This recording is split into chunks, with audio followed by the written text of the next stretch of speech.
It's going to be the debut of the Predator. The great Chase Young is now a 49er. Niners paid a very reasonable price to get him. I love the trade.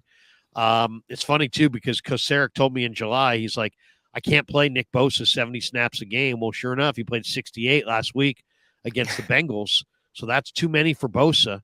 The Niners only have 5 total sacks in the last 3 games combined. And through 8 games, the non-Bosa defensive ends only have 5.5 sacks. What do you think? Does Chase Young solve the Niner problems on the defensive side of the ball? Well, I hope so. Their biggest thing, and I think people were talking about last year, right? Where D'Amico Ryans, he was able to get more pressure, sacks, etc. I think Nick Bosa was just great last year. I think that masked a lot of deficiencies the 49ers had with the pass rush. I didn't think the pass rush was great last year at all. And you kind of compare them to the big dogs, which were Philadelphia Eagles. Philly had 70 sacks. 49ers had 44. And dang near half of those were, shout out to my co-host Peacock, but dang near half of those were from Nick Bosa. So, you kind of look at this situation now where they are getting the pressures. They are getting quarterback hits. And I want to say the 49ers have like the most pressures combined out of any defensive line, but they're not finishing. And I think that's been a big issue. And I think the biggest issue is that the guy that you need to kind of be that saving grace that you made the highest paid non-quarterback in the league, he has to finish plays. So he's getting there. He's getting pressures. He's getting QB hits. I think if he had even 3 more sacks in this year, I think you might have gone 3-0 over those last 3 games as opposed to 0-3. Just that difference is getting the defense off of the field or a game-changing play. It is interesting. You look at both, one guy on each side of the ball. I mean, I saw a deal on Niners Nation the other day. They gave McCaffrey the overall MVP, but then they went offensive MVP, defensive MVP. They gave defensive MVP to Bosa. They gave offensive MVP to Ayuk. And you could make an argument. I mean, John Lynch said it. Hey, man, if you think Bosa's not playing well, you don't know ball and you're not watching the film close enough. And he causes penalties on opposing linemen almost every week, and they're doubling him from time to time. And but he only has 2 sacks.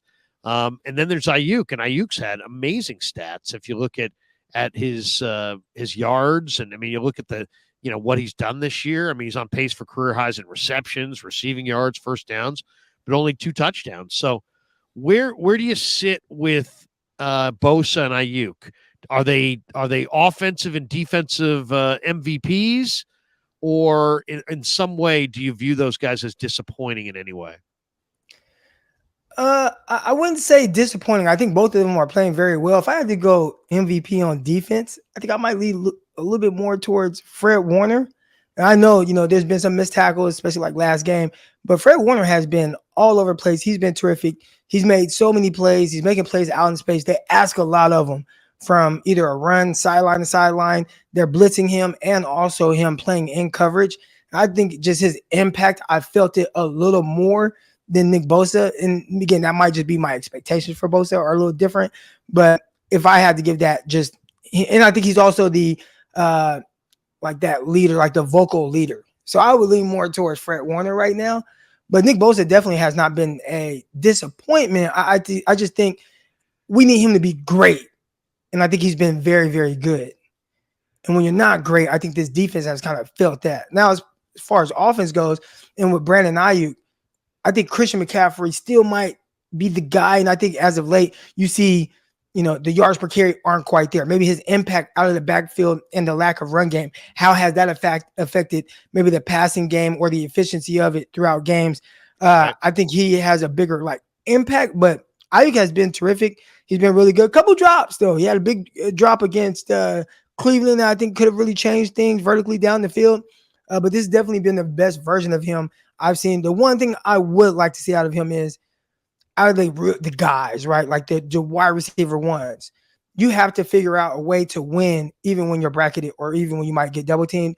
And the fact that the 49ers have kind of gone away from him in second halves because maybe teams have shifted coverage towards him, I would like to see him figure out an answer for that and still free himself up. Because 17 points a game over the last 3 games, you can't have that.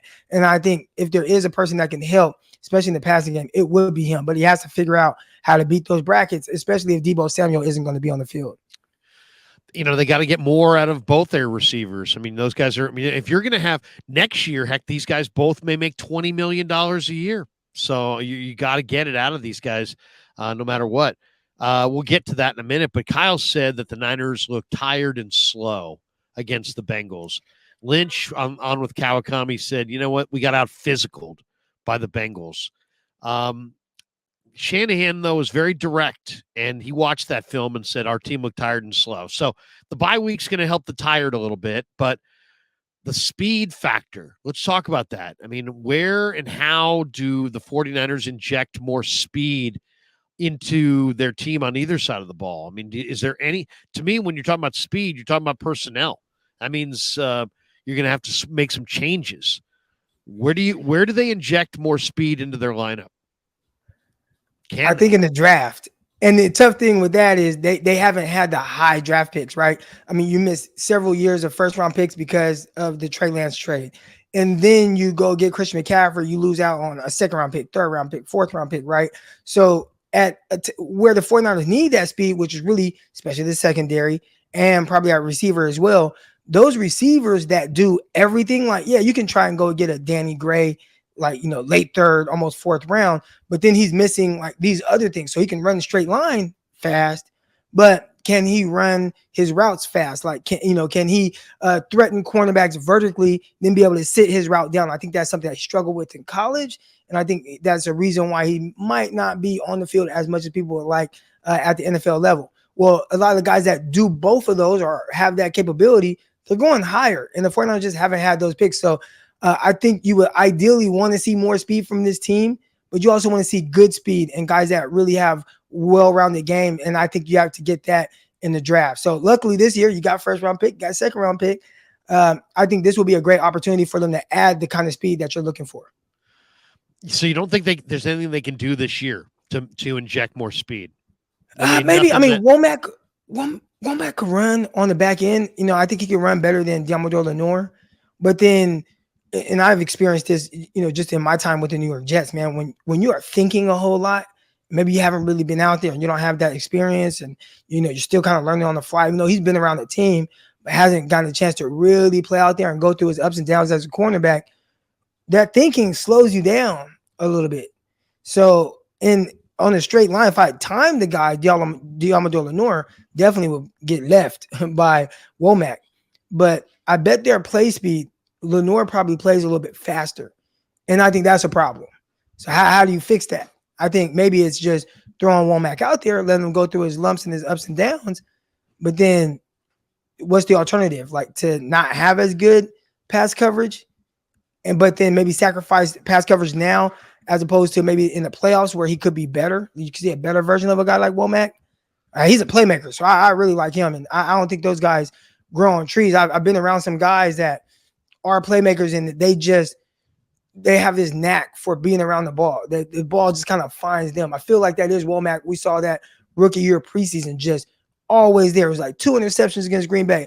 Next game, he's batting the ball away and it gets picked off. Next game, he recovers a muffed punt. Like those guys just find ways to make plays. I think he had the most pass breakups throughout his tenure at Toledo. Like he is that guy, but he's got to figure out how to do it at the NFL level.